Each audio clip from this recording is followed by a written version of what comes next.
I mean, I exist in a body that people comment on all the time. The one thing that I have 100% learned over and over again is we are all struggling with our food. It does not matter who you talk to. We are all struggling with our food, with our relationships with our body. The interesting thing that I experienced with getting into CrossFit was that it was the first time that I was using my body for something that wasn't about how it looked. My name is Abby. And my name is Liam, and you are listening to the Evolving Love podcast. In this podcast, we deep dive into the topics of non-monogamy and relationships, drawing from our experiences of being consensually non-monogamous for over a decade. Whether you're monogamous, polyamorous, curious, or anything in between, we invite you to join us for this conversation. Let's begin.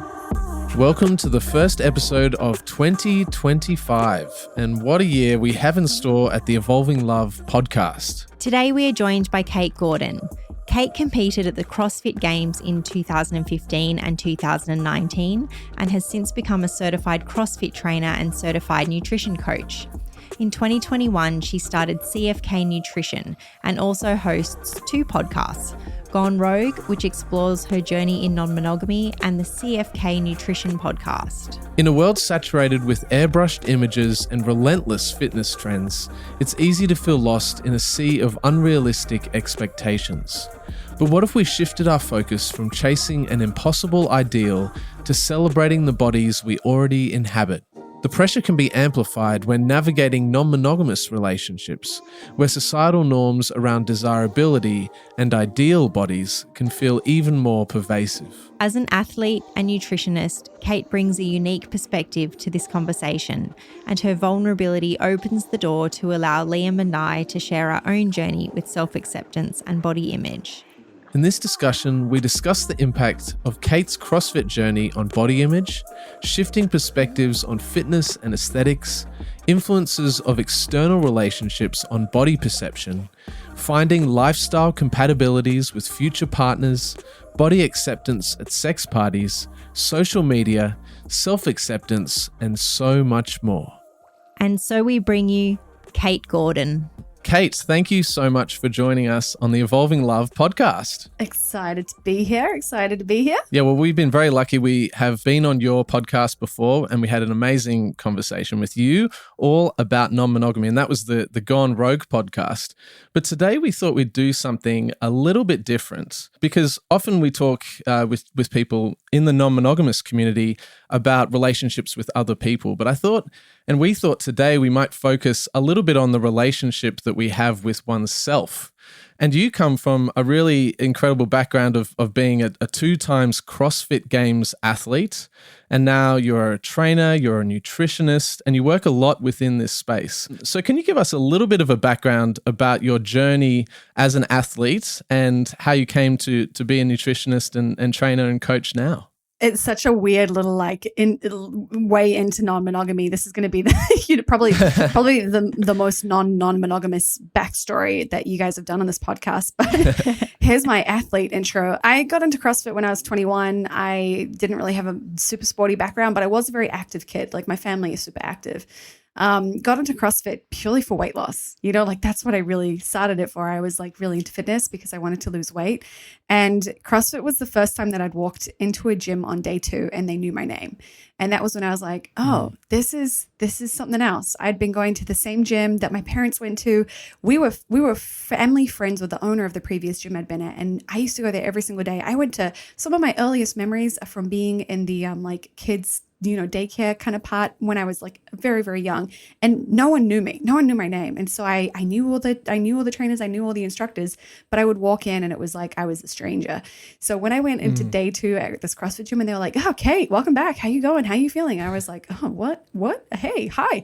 So that was kind of, when I reflect back on my journey with CrossFit, that was a really big distinction for me from other communities and other fitness facilities. And I actually didn't intend on staying.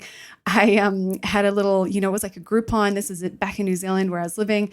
And I was like, I'm not going to keep going. It's too expensive for me. And they totally I was an easy sell. She was like, no, you're going to sign up for 6 months and I'm going to give you a little student discount and you're in. And I was like, okay, yes, sure.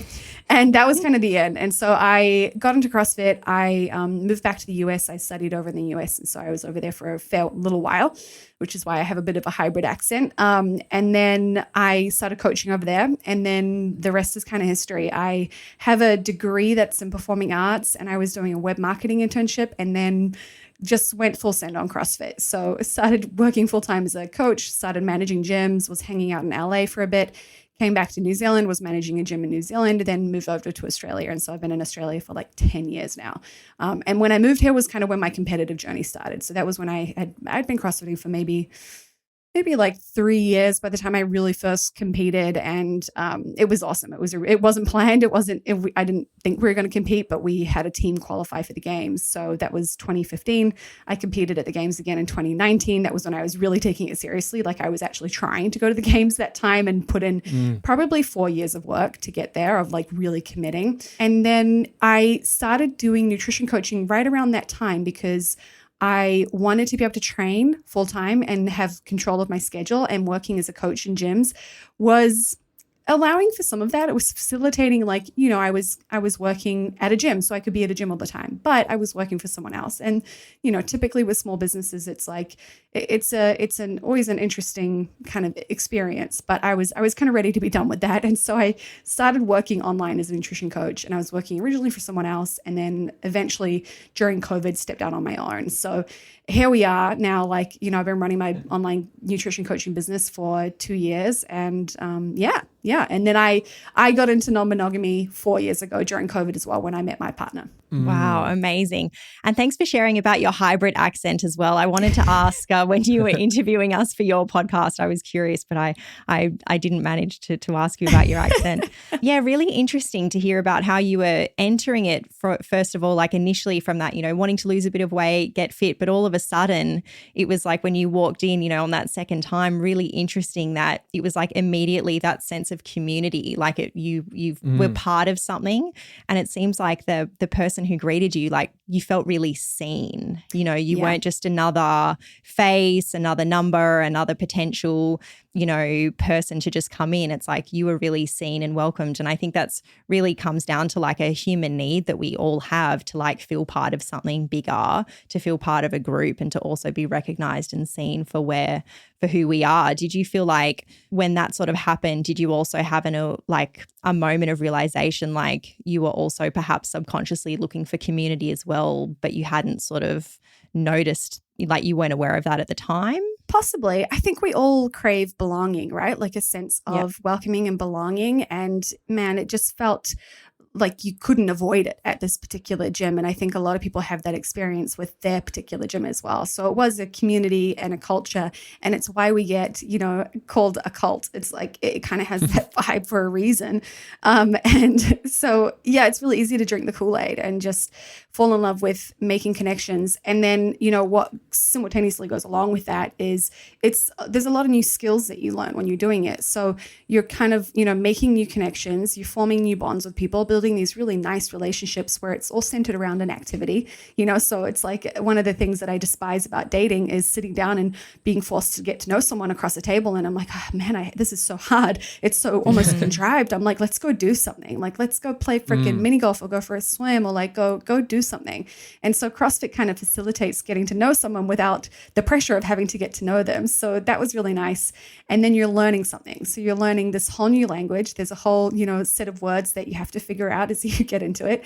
And you're learning how to do these movements you've never been exposed to in your life. So you're forced to be very vulnerable because you're a total beginner. Like everybody starts at square one, not knowing what the fuck is going on. So, so you kind of like, it's almost an interesting experience, because the people that stay in CrossFit and get through the first, I would say 3 months, are a special breed of people, probably similar to what we encounter in non-monogamy.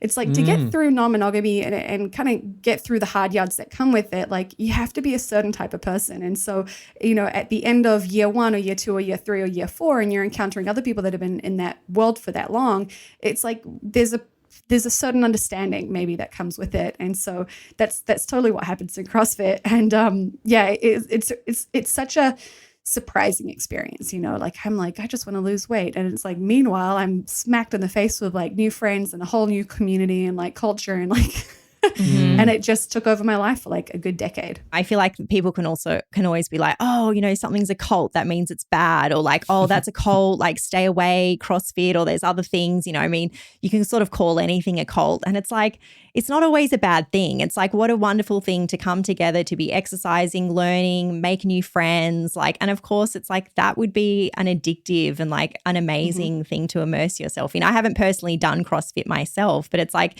if you were going to join a cult, something that is like, good for your body and good for your, social life and all of that. It's like, it's a positive thing. I think things can get weird when there's like a specific leader or there's, like obviously things can get weird. Like we've all watched the Netflix documentaries of, when things take a turn, but yeah, it's not always a bad thing. Exactly. Well, Abby's actually in the cult of Pilates at the moment. There you go. Abby's gone deep on Pilates. I'm new to reformer Pilates and I'm like loving it. I don't know, it's just super short. And it's interesting because it's different in a way, like the way that the studio that I go to, everyone sort of keeps to themselves. And like, I actually quite like that. It's not really a social thing. I just sort of go in, I go to my reformer, I sit down, it's very quiet. Then we have the workout. And everything's very quick, everything that we do is like for 40 seconds or for a minute, and then you change to the next move. And then it's like, okay, your class is done and now you can leave. Well, I've recently gone from CrossFit to a Globo gym. I'm just kind of in between gyms, got a couple of like injuries and like we're trying to get pregnant. So I've just kind of been changing things up. And I have to say I've been really enjoying just like being able to walk into a gym on my own schedule, on my own routine. I don't talk to anybody. Like I have my own music in. It's a totally different feeling and there's value in both. Yeah, something that I've recently been coming to terms with, and this is probably within the last 6 months, is I feel as a man, there's always this pressure to kind of have this particular gym physique. There's like this idealized kind of Instagram, this is what a really hot man looks like. And so for so many years, I've been going to gyms trying to achieve this kind of like thing that I can see in my mind's eye that, is this ideal of what a masculine body looks like. And recently I've completely pivoted away from that to going bouldering. So I've been doing all this stuff that is actually very community-based. It feels I'm getting super fit. I'm probably fitter than I ever was, like in terms of functional fitness. And I do wonder, the relationship between what we see on social media is this kind of like standard of beauty or masculine beauty or feminine beauty. And because you mentioned that you had started the kind of CrossFit journey as a way to kind of lose weight, but how did that CrossFit journey, particularly when you were an athlete, how did that actually impact on the way that you saw your own body? Because I'm sure as you were training for all the CrossFit games, you were getting unbelievably strong. But did you notice changes in perception of the way in which you view your own body? Yeah, it's funny. I think, we all often look at the gym as a facility to change how we look, right? Like we kind of view fitness as that vehicle. And there's actually a personal training studio in Newcastle where I live, and one of their advertising things on their poster out the front is no mirrors. And to me, it's like no mirrors it is all CrossFit gyms have no mirrors. Like it's odd to see a mirror in a CrossFit gym. It was just kind of standard. And what you're talking about with bouldering, it's like the physique with CrossFit is the byproduct of pursuing a sport and pursuing, performance effectively is the goal. It's like, I want to perform as best as possible. And the byproduct of that is I get really fit, I get really strong, I learn these skills, I have a body that looks XYZ. And I think you can see it when you look at, we had the Olympics last year. It's like you look at the bodies that are the product of the sport and they are not the bodybuilder body. They are not the physique or figure competitor body. Like those are the bodies that are being trained to look a certain way. And some people pursue that and that's totally cool.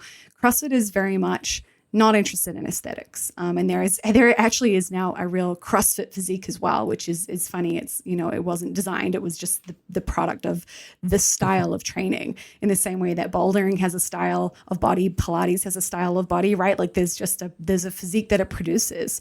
And so, yeah, the interesting thing that I experienced with getting into CrossFit was that it was the first time that I was using my body for something that wasn't about how it looked. And that was just mind-altering to me, who was there in the first place to change how I looked. It was like my worth and my value on my body wasn't anything to do with, what it could do. And I think that maybe this happens to people at different points in their life. For me, it happened when I went to CrossFit, and I know so many women who've had that experience. I think for a lot of other women, it might be when they have children, like carrying a baby and giving birth. Like maybe there's an experience there. Yet to do that myself. So that's something where it's like, I think we kind of have these interesting moments with our bodies where we go, oh, fuck, it's meant to do something. It's meant to do something beyond just how it looks, because we will walk around like comparing how we look and feeling insecure about how we look and wanting to be loved for how we look and wanting to be desired. And then you're in the non-monogamous space, and it's like sexuality is like a lot of visuals, and it's like looking at people and being looked at. And it's like, I can be a real exhibitionist and I love that. But at the same time, I can be incredibly insecure. So like there's all these complex things going on. But CrossFit gave me the gift of at least being able to use my body for something and really appreciating what it could do, and starting to be like, oh, fuck, like all my training, I say I'm not doing CrossFit now, but it's like I am lifting heavy weights and I love being able to do that. I love feeling strong. My biggest flex is being able to like jump up on a pull-up bar and just like bust out pull-ups and drop down and do push-ups. Like I love being able to do that. It's such a nice feeling. So it was something that I'm so grateful for, with regards to my experience with CrossFit and fitness and health. Like I'd spent years prior to finding CrossFit feeling like, just everybody goes through it. It's not exclusive to women. It's like you said, Liam, it's like men feel it as well. And it can even go beyond just how our bodies look. It's like, especially in non-monogamy or in a play group or play scene or sex club, it's like men can compare penises, and it's like women are comparing like other parts as well. It's like we're all kind of like, we're all worried and we're all insecure, right? And it just expresses itself differently.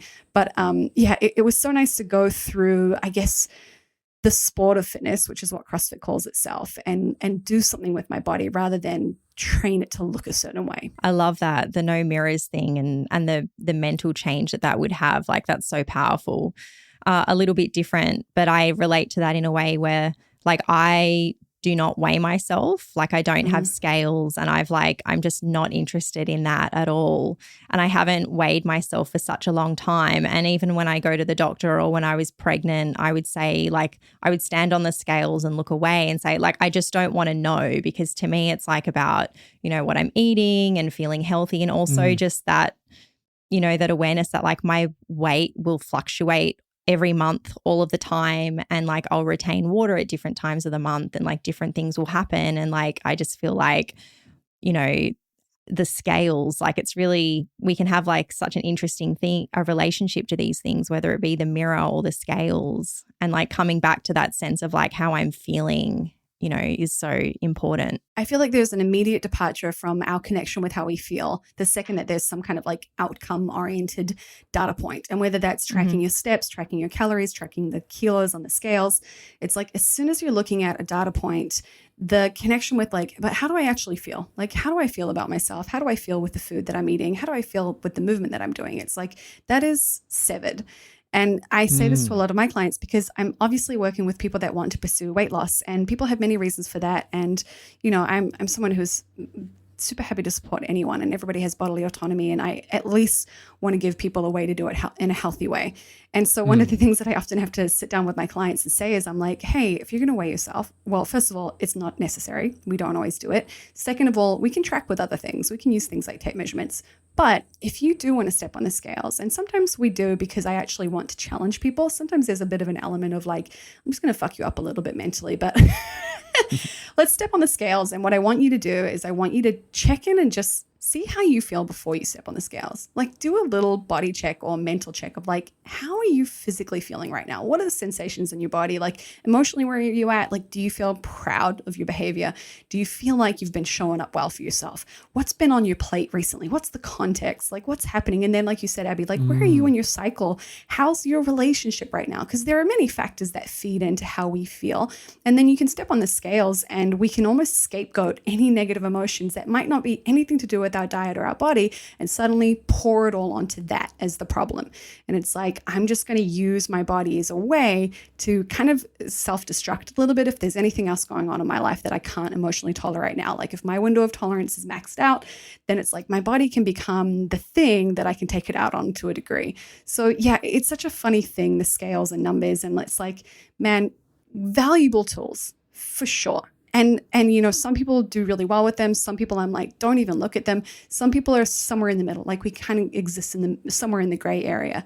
But ultimately I'm like, you're probably going to do well with those numbers if you can maintain a connection with how it's actually making you feel. There's also ways in which, depending on the relationship that you're in, that can also affect your relationship to yourself and your own body. I know with Abby and myself, we're always building each other up. We're always saying, oh, you look great. And, like even if you don't feel super fit at the moment, I still think you look amazing and all of that. And I did have a previous partner a long time ago now who used to have a really difficult relationship to her own body. And what happened was that she would project that onto me. And she would not only count her own calories, but she would count the calories that I was eating as well. And it was, but it created this framework of anytime we were out eating, like if I wasn't eating more calories than her, there'd be a problem, there'd be an argument. And it got really negative, and it's something that has stayed with me, to this day. Like it's still in the back of my mind. It's almost like a trauma response to food, and it's because often, I know a lot of the discourse is around losing weight, but something that I've always tried to do is actually put on weight because my metabolism has always been quick. And so the trickiest thing that I've found is actually putting on weight. So this kind of really played into that and made it really difficult for me. But yeah, it's like, have you found any of that with any of the clients that you've spoken to, or even your own personal experiences where exterior factors that aren't even controlled by yourself can impact on the way in which you view your own body? Yeah, I think the most obvious one is often like the relationship we have with our parents or watching them relate with their own bodies. So, in the same way where you're talking about having a partner say things, comment, just watch, be hypervigilant around your food. I no doubt it's like she wants to ensure that her male partner is eating more and is bigger than her. I fall into that category for sure. Like and then add on top that I'm like 60 kilos of muscle. It's like, okay, I'm going to have to find someone who's like, bigger than me, stronger than me. It's like, I can outlift most guys that I'm sleeping with. And I'm like, this is a really weird thing to experience, but okay, we're here. So yeah, I probably noticed it. I have my own stories around partners who have told me to lose weight in the past. And like, maybe Abby, you've had similar experiences, or other people listening are like, they've had people tell them how they should look and what they think is attractive or desirable. And that stuff, man, those become deep wounds. But I think the way that we model what our parents do might be the thing that I've seen the most. And if it's not that, it's often how people in relationships operate with each other. They will often be like, you guys, you will feed into each other and hype each other up. I see a lot of people pull each other down. If one person wants to eat bad and feel bad and self-destruct or self-sabotage or use food, the other person will often be influenced to do that, whether it's deliberate or not. I've even had clients where, they were in quite a nice relationship, but their partner was like really into gifts, buying her gifts. And it was always in the form of food. And it was always unhealthy food when she wasn't feeling good.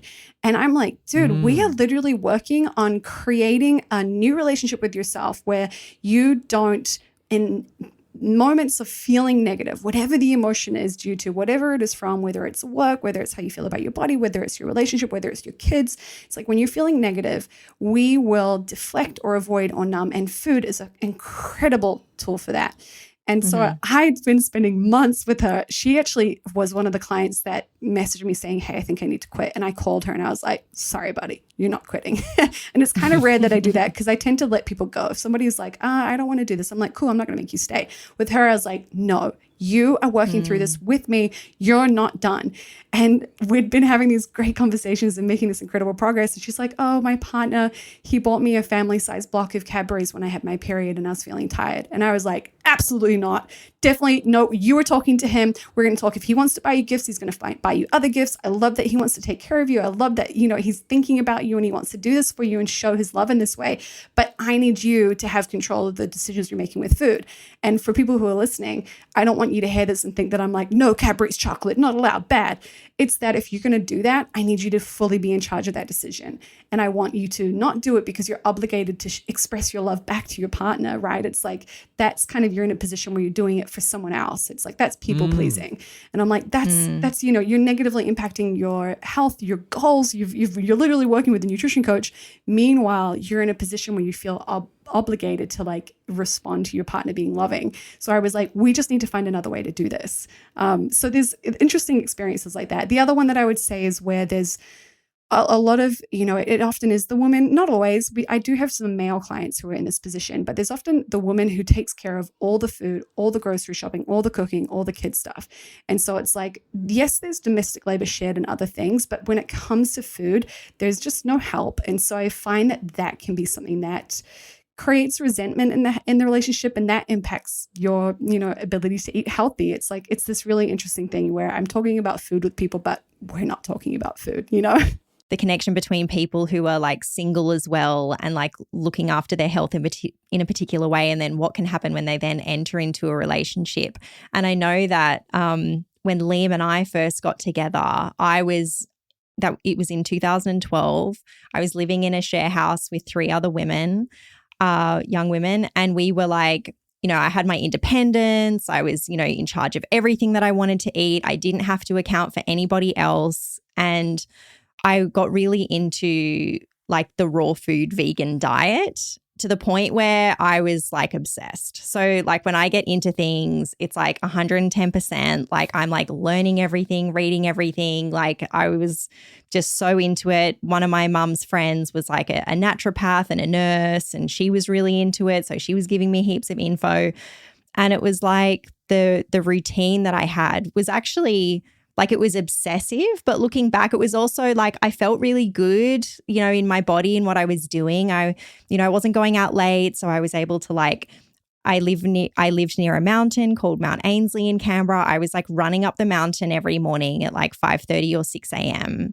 You know, I would have had my water with my lemon juice. Then I'd come home and I was having my like superfood smoothie. Spirulina, baby. Spirulina. I feel like this was, and it was kind of before it was like this very mainstream thing. Like I was like early adopter.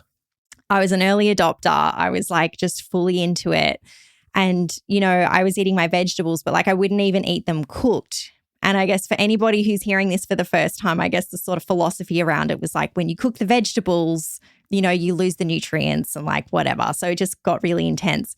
And then, you know, when Liam and I got together, Liam was so different. He was like, didn't have sort of any awareness of these things. I just ate meat all the time. Liam was eating like 4 different types of meat a day. Like it wasn't a meal unless it had like meat in it. Lots of sugar, all of these things. And yeah. And I like looking back to it because I feel like in a way we evened each other out. Like it actually worked well for us. And because I had to let go of my intensity with that. And Liam also, like you were then having some spirulina and some smoothies. And you were like, yeah, I can get amongst these wheatgrass shots that taste like foul. And we sort of balanced each other out. But I do know, speaking with people and, you know, and being a non-monogamous woman and dating, you know, men, you know, at different points, like I've chatted with men and they're like, well, I would love to have a partner, like a primary partner, but also I'm really invested in my routine and I know that that's going to slide if I enter into a relationship. So I'm interested to know, is that something that you come across with clients as well, if they're like in their routine, in their flow, but then what happens when they're in the relationship or the new relationship? One of my early experiences with that was actually prior to getting into nutrition coaching. It was when I was just doing face-to-face coaching and it was all CrossFit or fitness. And I had started one-on-one with this client. I was just training her out of my house and she came to me after a breakup.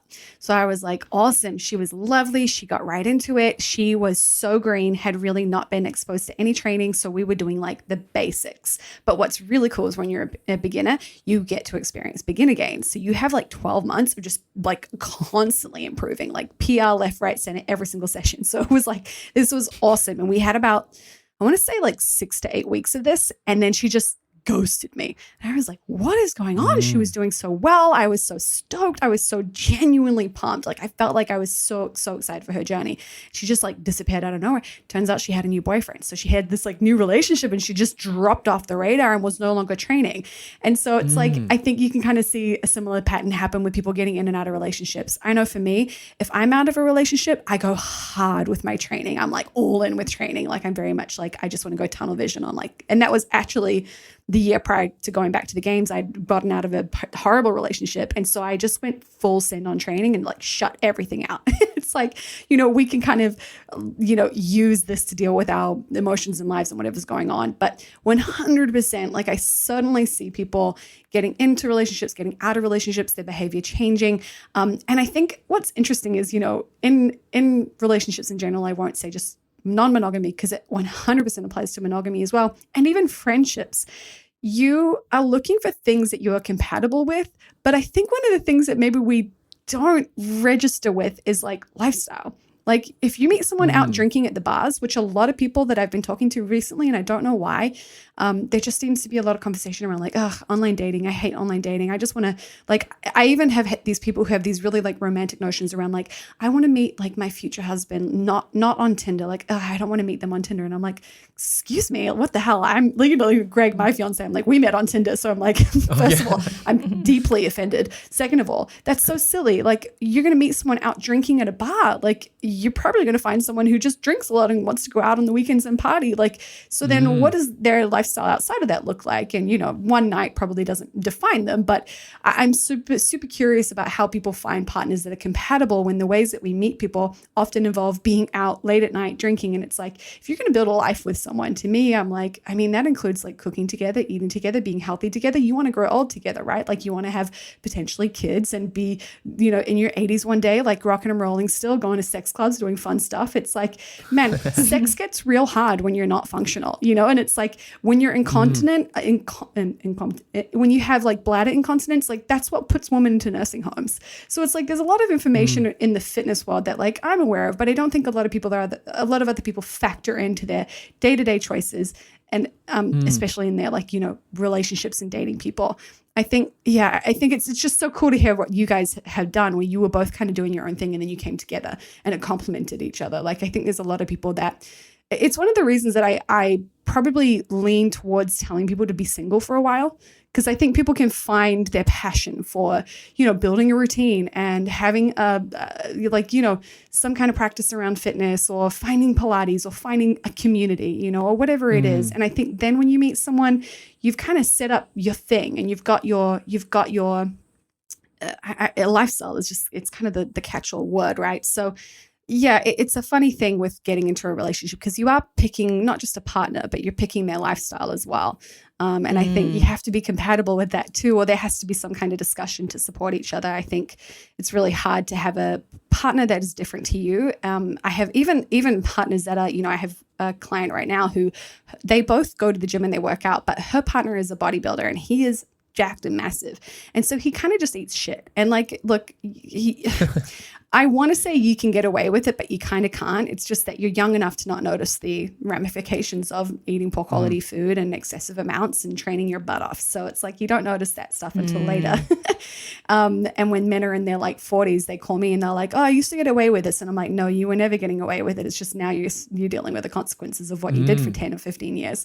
But anyway, she is like, I'm trying to eat well, but my partner eats so much food. He can just put it away. And we're both healthy, but it's just that his nutrition is very different from mine. And so I have to have these really strong boundaries and constraints and really conscientious practices with food, because like he can eat pizza after pizza after pizza and burgers and fried stuff, doesn't need to eat vegetables, like just can eat. And I can't, not without gaining a whole lot of weight. So it's like, it's always tricky. If you're enjoying this episode of the Evolving Love podcast, we invite you to follow, comment, and subscribe. Sharing the podcast with friends, family, or lovers is the best way to support the Evolving Love podcast. If you are interested in diving deeper and accessing my premium writing archive and other exclusive content, you can sign up at evolvingloveproject.substack.com. so many truths to all of that, and so much that I relate to as well. Even with speaking about getting into fitness after a breakup, I hadn't even really clocked that. But now looking back, the raw food thing was triggered by I went through a breakup, and sort of instead of like going out and dating people, I was like, okay, I'm going on this like radical self-love journey, and I'm like going to go super intense with this. And so it was like changing my like hyper focus onto like all of the food stuff and that exercise and running up the mountain, and that sort of becoming like my new partner in a way. Like I took it it was so serious, like a relationship. But also, you know, I love what you were sharing about like meeting somebody who has the same interests as you or similar interests, lifestyle choices. And it's so true with the dating and like meeting out in bars and things like that. And, you know, I don't drink anymore. I'm, you know, alcohol free. And I've been chatting recently with a friend, and she's looking for a partner, and she's like, I just feel like everyone's hopeless, and I'm going out. I'm trying to not meet people online. She's saying the same thing. I don't want to meet people online. I'm trying to like be out, but like, you know, everyone is just like, we're not on the same page, and I want to meet someone who's like has interests and smart and all these things. And I'm like, you should join like a running group, or you should join like something that's activity based, something that is, you know, if there's like a book club or like some new, you know, group of people who are like really interested in a particular author, like you should go and do that, or a particular lifestyle choice. And I think it's so true that people can become quite limited with where they're at with how they're looking to date as well. It's like a bar, you know, it's like the option, and there are so many ways. And also no shade with meeting people online. I've met so many amazing people online, and we've also made amazing friends online, you know. Well, one of the brilliant things about being non-monogamous is you mentioned your partner, Kate. You mentioned Greg, who is just a man mountain. Like he is like, I see his Instagram and he's lifting just ungodly amounts of weight. I'm thinking this guy is an absolute machine. But one of the incredible things about non-monogamy is that you can have this wonderful relationship, but you also get an opportunity to date people outside of your relationship and potentially date people who have different interests to you. And I wonder, being so fit and so conscious about, you know, nutrition and all these different things, when you are dating non-monogamously, do you ever kind of step outside and go, I wonder what it'd be like to date someone who just doesn't give a shit and just eats Maccas all the time? Look, I think to a degree I probably have to, because I think I kind of take everything to like the nth degree, you know, with like fitness and health. It's like, but I'm certainly very attracted to people who are in, you know, the fitness lifestyle, who train, who work out. I was laughing because I think I've seen on social media somewhere, it's a video that's popped up that's like, you want to meet someone that's like fit and healthy and has their shit together, go to the gym at like 7 a.m. on a Saturday morning. Like you're going to meet your man there. And I'm like, yeah, well, it's kind of true. Those guys haven't been partying on a Friday night. So yeah, I think I really love the idea of like casually dating or seeing and meeting people who are people you would never want to be in a relationship with. And, you know, some of my really good friends who like I sleep, some of my kind of like comic partners and friends with benefits, I'm like, oh, I would never date you, but I love hanging out. You know, like I'm like, you're so cool, you're so awesome, and you're so different. But yeah, it's like there's no interest in dating, and that's why it works so well, obviously as well. But yeah, I think I was reading a great Reddit post that was exactly this. It was the same story of someone who had a couple of different partners, and she was like, I really enjoy pursuing people purely because they're different and interesting, and I'm not looking to create a life together with them. And so the perk of that is they don't have to be compatible with me in all ways, and they can be quite different. And, you know, what's interesting that you're seeing in the US is like, you know, this big political split with people and the 4B movement and stuff. And it's like, man, it's an opportunity. And of course, you know, there's a lot of like more monogamous thinking along with those things. But the beauty of non-monogamy is it's like, I think there's opportunity to date people outside of your echo chamber in the same way that, you know, I want my social media to broaden my horizons a little bit at least, you know, like I don't want to just be contained in an echo chamber. So yeah, I think it's hard for me not to. If I were to close my options down to more Gregs, which to be honest, if I could find more Gregs, 100% I'm in. But it's hard. It's hard to find more Gregs. And Abby, I'm sure you'd say the same. It's hard to find more Liams, right? Like, but you know, that's not why we do non-monogamy. A lot of our reasons for non-monogamy is the novelty. And so what's good about that is it's like, yeah, they are different from me. And, you know, dating is always hard, but when you do connect with people, it's like, I don't need every single box to be checked. Yeah, it allows such a beauty in getting to know people, because there's not that pressure to make a life with them. And I actually love it as well when I am dating somebody and I'm thinking, gosh, we get along in these ways, but gosh, we would be terrible life partners, and that's happened with Liam and I. Or I come home and I go, oh, went on this date, or this beautiful person, but they're just so tidy. Like their house is so clean and they're so organized. It's not going to work out. And me in that space, being there, of course, I'm not going to make a big mess because I'm just, there for the evening or spending the night or whatever. And then coming back to my life, I'm telling Liam about it. And I'm saying, gosh, if they knew the real me, they wouldn't be, I'd be leaving my stuff everywhere. I'd be a total disaster. And we'd have, all of the novelty would probably run off. But in that, the fact that we're not trying to become life partners in that way allows for a beautiful connection to exist in the way that it exists. Mm-hmm. Yeah. I've found, maybe it's a bit of a side note, but as somebody, I've dated lots of different types of people. And it is interesting what comes up for me, but when I have dated people who are really into health and fitness, I've dated some guys where it's 5 a.m. at the gym, counting the calories, all of the things, their body, their routine, their fitness, all of that is number one. And they're so fit, so fit. And it's interesting what it brings up for me dating them. I sometimes, when that's happened, I felt a bit of pressure, and I feel good in my body. I feel my weight changes. I'm not too, I feel like I'm in a good place with it. It's that health base and how I feel, all of that. But it is interesting when I've dated people who are very, very into their fitness, I can start to feel a bit anxious because I feel because I know that they're critical. Well, maybe they're not critical and it's their version of self-love. But for me, when I watch it and I watch that diligence with everything, it can feel that they're critical of themselves, or when they say things like, oh, I'm not in really good shape at the moment. And I'm looking at them and I'm going, you have an 8-pack. Mm-hmm. You're so fit. If you don't think that you're in good shape at the moment, what would you think about me? And that sort of stress that can come from that. And I've sort of, in a way, I felt I feel a little bit more relaxed not dating people who are super into their fitness, because I feel I'm not in their orbit of what they would expect from a partner. I'm not sure. Have you ever come across that, with people that you've dated, or they've felt a bit self-conscious dating you? Yeah. I exist in a body that people comment on all the time. So it's it's especially with women, right? Because we are we're quite vocal about complimenting each other or talking about each other's bodies.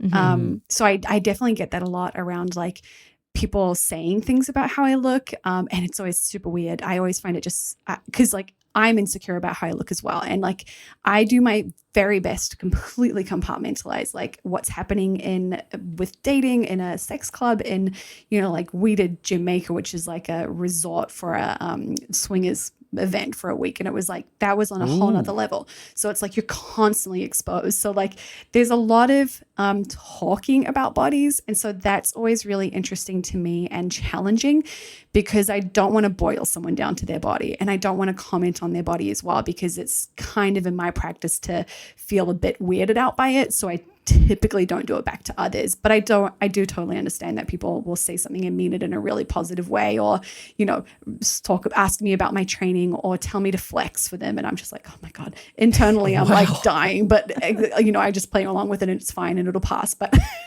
there's always interesting experiences. I actually, I don't know if you guys follow Ayala on Twitter. X. Yes. So she just recently, actually, I don't know how recent it was. Greg always shows me her stuff, and I've been following her / not seeing her stuff, and every now and it pops up. But anyway, we talked about it recently because she'd done a poll on, what do you find most attractive? And it was she'd basically put up an image of a female body and a male body, and it was going from more overweight to more lean. And so one end was very, very, very slim, skinny, and then the other end was quite overweight. And the way that it crossed over with regards to what was found as to be attractive for the men and what was found to be attractive for the woman was totally in the middle. The more lean that you got and the more shredded that the images got, the more that it declined in terms of attractiveness, which is interesting because I think that, kind of what you said, Abby, it's I think there's a little bit of like, we're all running around like insecure little kids basically. And so I think seeing people who really, really push themselves with their aesthetics and their health and their fitness. And, I say health, I think sometimes some of that is not healthy to a degree. But it's like, we see it as like oh, fuck, I'm not that.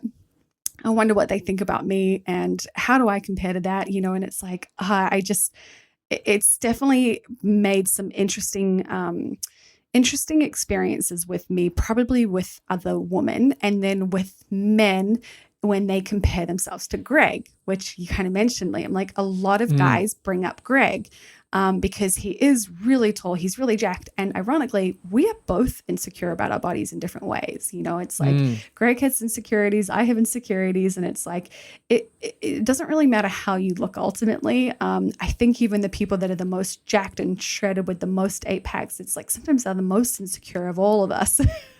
So it's always a funny thing to witness. And yeah, I certainly, my personal experience with it is I feel, like everybody, I think there'd be people who would be like, oh man, like I would die to have your body and I would love to look more like you. And I wish I had your arms. I wish I had your whatever. And I'm like, oh man, some of those parts are the things that I just like magnify as big flaws, and I wish that they weren't mine. So it's always funny to hear what other people say because maybe some of my discomfort and what they say is that I totally disagree with them. And I had a friend who I met at OSS, and he had commented on one of my sort of body neutrality, body acceptance posts on Instagram that I put up end of last year, and he was like, "This is what I've told myself to do. I know what my internal voice is or my internal dialogue is. And so what I have to do is assume that I am biased. I'm a biased asshole to myself, and that what other people say is truth, and accept that their compliment is the objective reality. And so I have to be okay with taking on board their comments and their compliments and what they're saying about my body that's positive. And he did mention that he takes it from people that he admires or people that he respects. But he has to really practice being like, no, that's the truth. My truth is my biased truth, and their truth is more close to the objective truth. And I really liked that because I think, one of the ways that we struggle with our insecurities is like taking compliments. That can be a really tricky thing to do. And I definitely fall into that category. And so I tend to fake it till I make it. But I just remember listening to that being like, oh, if you could actually just assume what people are saying, especially when it's a compliment, as truth, man, that can go a really long way in terms of how you can begin to see yourself, because we do just tend to look for the flaws.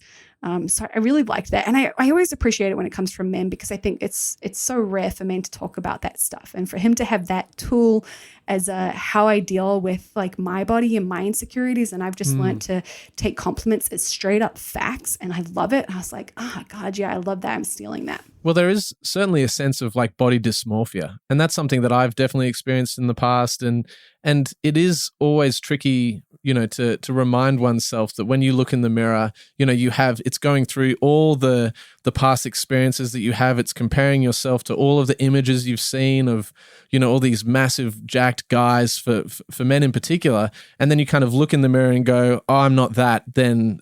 And there's this constant comparison. But I want to jump into something that you've mentioned, sex parties a few times. And you mentioned this swingers resort that was for people who are really into fitness. And sex parties is a really fascinating thing to me, because I remember one of the first things that I felt when we were in a room at a sex party with a lot of different people having sex was actually this sense of real body acceptance, because there were so many different types of bodies. There were so many different types of ways in which people had obviously practiced their fitness. There were ways in which that they felt really confident within themselves and across all the spectrum of different body types. And for me, that was one of the first times that I'd really kind of counted my own sense of body acceptance within myself. But then when you talk about going to a swingers resort with a bunch of people who are really into fitness and who also really think about their bodies, was that almost antithetical to kind of some of the ways in which I might have felt? Like, to me, that feels like an absolute nightmare, because I would just be in my head thinking, oh my God, everyone is jacked. I am the least jacked person. Why am I here? This is insane. I'm going to go work out right now. Yeah. Well, first of all, I think we always assume that like fitness means you look really fit, right? But like fitness comes in a lot of shapes and sizes. So I would argue that that group of people were just the same as any other sex party, sex club that we've been to, especially because at the resort it wasn't exclusively for that event. So it was a mixed crowd. It's like there's a small percentage of people who, like me, it's like I've competed in CrossFit and so busted my ass for like multiple hours a day for years to end up looking like this. So it's like the number of people that actually do that, it's very, very low. So the actual experience of being there is not like that. And then what I'll say, you guys would totally probably, I'm assuming, agree. Once people are naked, like, man, it's like you see me at my worst. So it's like all bets are off, dude. Like, do whatever you think. Like at this point, it's like, I don't know what else I can do. You know, it's like once everyone is naked, it's just you have to let your guard down. You have to let your walls down. And it's just like, it's all just bodies. Like we're all just a head, 2 arms, 2 legs, you know, like we're really not that different. So I think that there's something about everybody being naked and a little bit scared, you know, like even though it's fun and it's sexy and there's like that heightened experience of like doing something risky. I think that when you are experiencing that you just, you I won't say you can't feel insecure, but for me, it was like I have to let go so much right now that it took me out of that because I was like, let me just be open to whatever the heck this experience is going to be like. And whatever I feel about my body, it's like, it's kind of further down the list right now because I've got my vagina and my tits out. So. Well, I mean, leading into that vacation, like, did you feel a pressure because you knew that everyone's going to be naked? Like, oftentimes when I've got a date on the calendar that's maybe like a little bit far away and I'm not feeling super fit, like I really ramp up the fitness. Like, and I have this ideal of like what I would love to look like by the time. Now, obviously, that is really unhealthy. You know, like when I unpack that, there's so many reasons why me only exercising because there's some like, you know, date a few weeks down the track. It's like, I also want to look good for Abby, of course. But I feel like Abby is a lot, you know, is really accepting of me as I am and all that kind of thing. But did you, leading into that, kind of ramp up the fitness? Did you change your fitness approach, kind of knowing that you were going to end up at this resort? Yeah. And then afterwards, I absolutely let myself go. No, I am a goal-oriented person. Like I love having extrinsic motivation. I kind of take advantage of it. And I think it's not necessarily a bad thing. I think, you know, like you said, it's like you still want to be healthy for yourself and your partner and your family. But I totally believe in taking, you know, capitalizing on external timelines or deadlines that you can kind of pursue. So I've always like kind of played with this idea of like, man, if you just dotted sex parties a couple of times throughout the year, like I'd probably maintain a really good, you know, like eating practice to be honest. And like, yes, maybe I'm pursuing an aesthetic goal, but man, it tidies my eating up. So like I'm healthier for sure. So it's like, I definitely think that there's everybody is like as a collective, just tidying things up a bit for those kinds of things or dates or events. So no doubt coming into that event, everybody was like just eating lots of wheatgrass shots and chicken breast. For sure. In the same way, yeah, I say to Liam, when we want to get the house clean, it's like we need to invite people over. Yes. Like we need to regularly be having people over because then that like kicks me into gear. I've got to like clean the bathroom and do this and, you know, work, you know, get all on top of things and you get the house clean really quickly. And I like what you said there, Kate. It's not necessarily a bad thing to be like motivated to do that. Like I certainly notice it within myself. Like if I'm feeling NRE, and my energy levels are a little bit, you know, I just have more energy. It's like I've got this buzz and then all of a sudden I'm like, oh, like I just feel like working out because I've got this like extra energy that I feel like I need to sort of burn. And I feel like it's a positive thing for me. And it's not so much about the way that I look. It's just like, I just like have more energy. I'm like, I want to go for that walk. I want to go to Pilates. I want to do my thing, you know, and it's just like a nice positive situation for me and something that I notice. And like I have joked to Liam, you know, at different times, you know, if I haven't been dating much or if there isn't, you know, something on the calendar, as you say, and I just sort of feel like I'm kind of like slowing down a little bit in myself, I'm like, gosh, I feel like I you know, it would be handy to have that like extra motivation. Like maybe we should like organize something or, you know, head to Sydney for the weekend or something. And then Time for a party. And then if we plan that, I notice it. Like I'm excited. I'm like going into my imagination more. I like listening to my music while I'm on a walk, and I just feel more drawn to like doing that sort of thing. Yeah. I mean, I notice like when Greg and I have more dates coming up and we're feeling more playful, like that brings different stuff into our relationship for sure. So it's like it happens everywhere, right? Like I think we're just motivated by other people or outside things. And I think it can totally be used to your advantage. You have a very big online presence. You have lots of people who follow you on Instagram and look up to you for all the wisdom that you share in regards to nutrition and exercise. But that also means that you have to post images of yourself often online. And I wonder, like, especially talking about, you know, having a good sense of self and a good, a good perception of your own body. Like, how does that interact with that? Like posting so many images of yourself, often working out or, you know, in not too many clothes. How do you approach that? Ironically, social media has become this incredible form of accountability for me. And I love maxing out the accountability factor of it. I talk about my eating a lot. I talk about my training a lot. I talk about what I'm working through with my own body. I talk about, like, I've talked about my hormones, my period, sex, like Greg and I's relationship. And it's such a nice outlet. Like there have suddenly been times where I'm like, it's kind of hard to post. And like, sometimes I'm not a big fan of social media, but I have been consistent for that reason. It is a massive outlet for me. And I think that's part of, you know, why I share so much, because it really is just like so in line with what I'm working on at the time and where my head's at. So I really enjoy posting photos of my workouts because it kind of keeps me working out hard. And I enjoy posting photos of my food because I'm like, I'm going to show people the healthy stuff I'm eating. Like, you know, it's like, there's a lot of that kind of stuff. And I have, you know, I have a whiteboard tracker that's like a 10-week tracker that I just monitor. At the moment, I'm actually counting my macros. So I'm weighing my food at the moment, but I don't always do that. But I like to have some system of like, I just want to know, like, how many times did I go to the gym this week? How many times did I eat out? I'm a sucker for eating out. So it's like, I just have a little whiteboard system for like checking that. And I like posting that. And, you know, I've been through different phases of feeling a little shy or a little like, maybe I don't want to share this with the world, or like even my weight. I'll tell people what I weigh. And I'm like, maybe I don't want to post this. But like it's the same thing with being naked in front of a room full of people. I'm like, let me just show you at my absolute worst. Because for some reason, I feel better when I do that. I feel like I'm so exposed. And, you know, some of our friends, ironically, the friends who organized the event at the Swingers Resort, they were very much in the closet with their swinging, and they were outed by a member of their gym. And their whole community turned their backs on them. And, you know, it was a bizarre experience to listen to and hear their story, because I was like, Greg and I have always from the outset been totally open about the fact that we're open.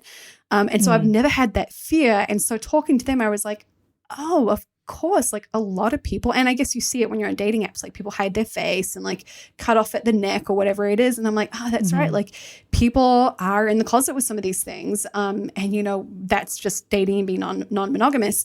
The way that we eat, the way that we live our lives, the bad habits that we have, the things that happen that are behind closed doors. It's like, no one's posting that on social media. And recently, one of the posts I talked about was Greg and I have been trying to get pregnant for the past 12 months. And so I just been seeing so many pregnancy posts with the new year. It was like 2025, like we're pregnant, or we've just gotten pregnant, or 2024 flashback of like the year that I was pregnant. And I'm like, oh my God, all these people are pregnant. And I knew several of them had reached out to me about struggling to get pregnant, but none of them had posted that stuff, which is like totally up to what they want to post. I do not expect people to do, you know, share to the degree that I share. This is just my way of doing it.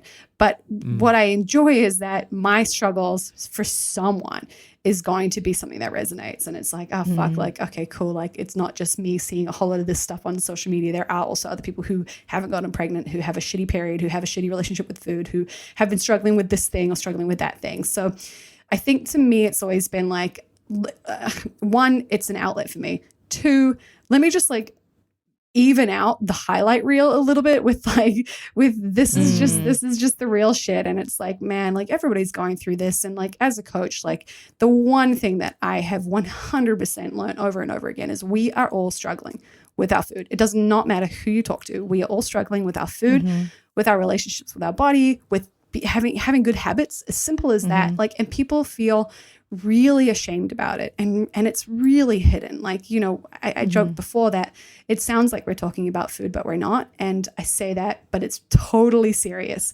I talk to people about the things that they keep secret from even their partners, the stuff that they feel super embarrassed about, the bad negative behaviors and the bad negative internal thoughts. And it's like every single person on this planet, whether you're, you know, a Victoria's Secret model, Kendall Jenner, or like just you and I talking on this podcast, it's like we all have shit going on. And we just don't see it. So I think social media has given me maybe the confidence to talk about that stuff, because as a coach, I see it all the time, and I'm dealing with it on a daily basis with people, which, you know, maybe it's like with you guys talking to people about non-monogamy, it's like you do kind of gain some insight into the struggles. And even with the non-monogamy thing, actually, I will say that that's probably the one thing sometimes I don't feel like I've been able to be as open about, because I want to be a proponent for non-monogamy and I talk about it in a very good light. And so to talk about it negatively because I get scared, I have insecurities, there's stuff that comes up that Greg and I work through. I take breaks from dating, like we see a therapist, whatever's going on. Some of that stuff I'm a little bit more hesitant to post, because I know that people are already a little bit judgmental about being non-monogamous, and people are already kind of on the fence. And it usually, you know, it blows up in my comments when I post about it. I know you guys have had some fucking wild comments in your existence online. And it's like some of that stuff I don't want to like feed the fire with that. So that's probably the one area that I feel like I'm a little bit maybe intimidated or a little bit conservative with sharing fully.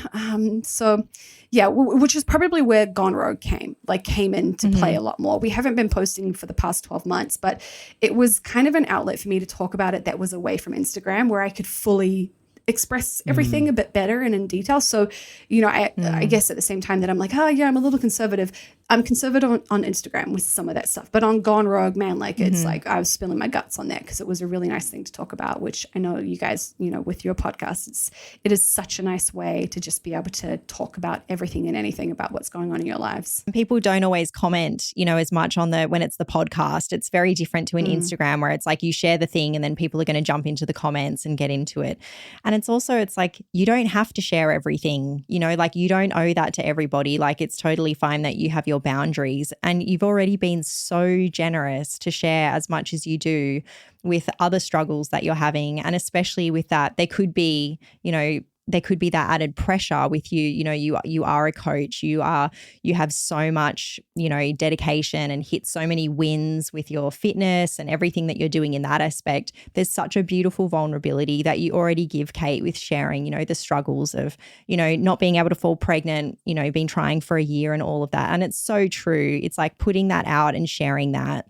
You know, there would be people who would be reading that who, you know, some of them would message you or probably comment, but then there's also a lot of people who are reading that and would be so deeply appreciative because people would look at you and say, wow, like, look at Kate, she, you know, everything's, you know, all of these fitness goals and all of that and like so inspiring. But then it's that reminder, it's like, no, like we, exactly as you said, we all have our things, we all have our difficulties and our things that we're working through and stuff going on behind the scenes. And, you know, it's really generous of you to do that. Thank you. It's a funny world that we live in, right? Like who would have thought that we'd be putting up videos of ourselves and photos and writing out to like the galaxy? It's just such a funny thing. But yeah, I really enjoy it as a tool. Like I think it's been a really fun, creative kind of pursuit in a way.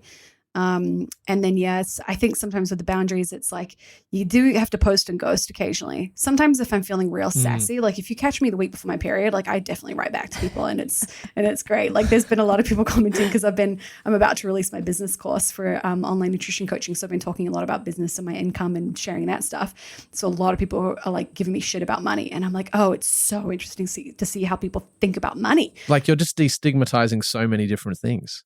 And it's just brilliant. And I think once you start to be vulnerable in one aspect of your life, and even when you talk about that kind of initial entry into CrossFit and finding community, and then now also finding that sense of non-monogamy and also finding a bit of community in that, the vulnerability holds you in such good stead to really open up the ability to have these long-lasting connections, to have a beautiful relationship like you do with Greg, to be able to share so openly. So yeah, it's really fantastic to get to hear all your thoughts, Kate. Thank you. Yeah, it's funny. We always say because we want to have a little kid one day that we're going to have to do the parenting thing with. And we're like, I think non-monogamy has set us up perfectly for parenting.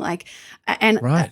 I don't know what you guys have experienced, but doing the non-monogamy thing, I'm assuming that gave you some pretty damn good tools to handle all of the things that came with parenting, right? Definitely. It's like we don't argue about the small things as much, I feel, because we've had so many of the bigger, difficult conversations. So it's it's not too difficult for us to sort of say, look, actually, I really need this right now. And, this is what I need. This is where I'm at. And, I need a break, or can you do this or that? And I think, for many people, they can be sort of not know how to share in that way because they don't want to offend their partner. And, there's so many different things, but yeah, across the board, I would say that. Yeah, totally. We went into parenthood, I think, with particular communication tools that are they are born out of being a non-monogamous person for sure. Well, I'll report back to you guys. Give me 9 months or however long it's going to take. Yes.